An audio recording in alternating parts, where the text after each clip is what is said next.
Yeah, Aisha, earlier this week, the Iranian government made a statement warning the people not to come out in protest. But today, it's the opposition movement, the so-called Green Movement of Iran, making a statement of their own. Remember, many people thought that this movement was dead. They've been quiet. We hadn't seen them come out in protest for more than a year. But today, they're clearly making a comeback. According to eyewitnesses a few hours ago, the crowd swelling up to tens of thousands of people, most of them quietly, peacefully marching towards Azadi Square, which is the final destination point to this rally that was called for last week by two of Iran's leading opposition figures, Mehdi Karoubi and Mir Hossein Mousavi. You're looking at some video clips that were posted on YouTube.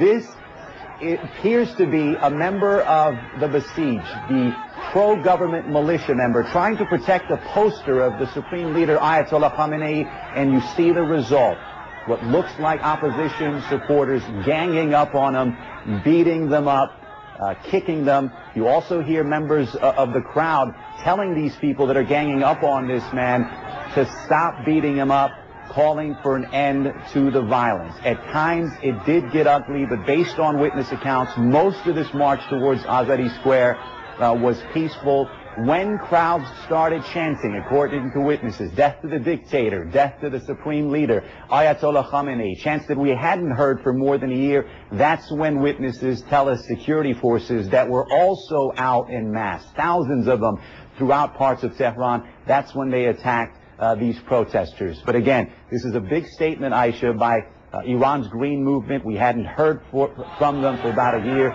Today, they're showing this regime and showing the world that they're still alive and they still have a heartbeat, Aisha. Yeah, indeed, Reza. And that's a key thing that I'd like you to speak to a little more. The significance of the comeback of this opposition movement and where things go from here.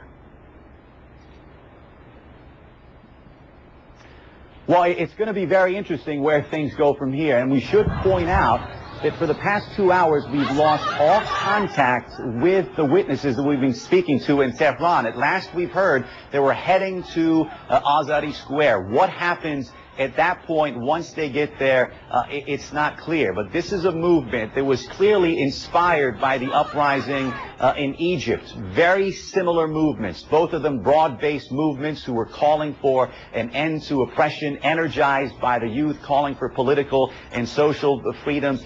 The Egyptian movement made it happen. They toppled their authoritarian leader. What's going to happen with this movement? It's not clear in Iran. A lot of people have questions about this movement because of its lack of leadership, lack of structure. They say there's a lot of doubt whether they can affect political change, real political change in Iran. But certainly we see that they're alive and they're still a force that the government in Iran has to be wary of.